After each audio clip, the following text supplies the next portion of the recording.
मन में विचार किया कि मेरे को परमात्मा की प्राप्ति के लिए तपस्या करना चाहिए। वो जंगल में जाकर के और एक पेड़ के नीचे बैठ करके साधना करने लगा। कई दिन तक समाधि लगाता, भगवान के मंत्र का जाप करता और उसके मन में एक ही विचार आता कि मेरे को इस शरीर से मुक्ति मिल जाए। श्रुत सेवा ने बहुत प्रकार से कई वर्षों तक की तपस्या किया।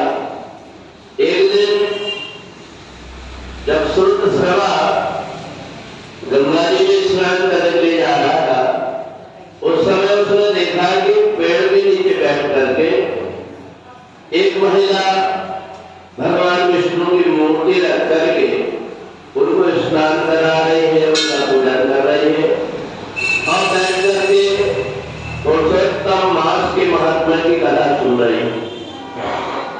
वो देख करके उनको बड़ा आश्चर्य लगा कि जब वो पुरुषोत्तम मास की कथा सुन रही थी, उसी समय एक ऊपर बैठा हुआ कौवा नीचे गिरा और जमीन में गिर करके एक दो बार इधर उधर पलटा और उसके प्राण निकल गए।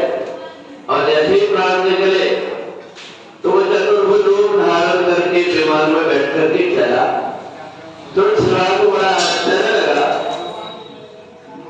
कि ये जो महिला है ये किसका पूजन कर रही है, जिसके कारण ये चंडाल योनि का कौवा जमीन में गिरा, चतुर्भुज रूप धारण करके चला गया। उसने जाकर के पूछा, माता जी आप एक किस देवता की पूजन कर रहे हैं?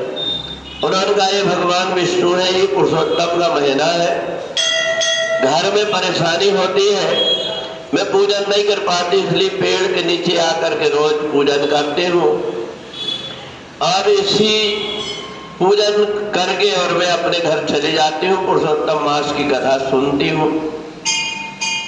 श्रुत सेवा ने मन में विचार किया कि मैं इतने वर्षों से तपस्या कर रहा हूँ, मेरे को ये सौभाग्य प्राप्त नहीं हुआ, परंतु पुरुषोत्तम के मास में भगवान नारायण की पूजन बिना मंत्र के, बिना विधि के करने के कारण और पुरुषोत्तम मास की कथा सुनने के कारण ही और एक चंडाल पक्षी की जब मुक्ति हो सकती है, तो मैं भी अब पुरुषोत्तम के महीने में भगवान विष्णु का पूजन करके और पुरुषोत्तम मास की कथा पढ़ूंगा।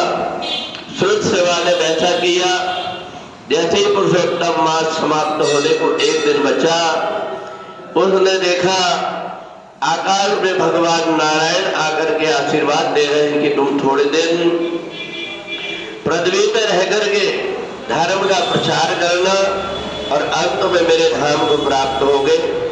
तो कई वर्षों तक के तपस्या करने से जो पुण्य नहीं हुआ, वो पुण्य केवल भगवान विष्णु के ऊपर थोड़ा सा जल चढ़ाने से, बिना मंत्र के, मंत्र भी नहीं जानते थे, पुरुषोत्तम मास की कथा सुन करके भगवान को प्रणाम करते थे, इतने मात्र से ही वहां आसपास के चंडाल जीव जंतुओं का उद्धार हो गया।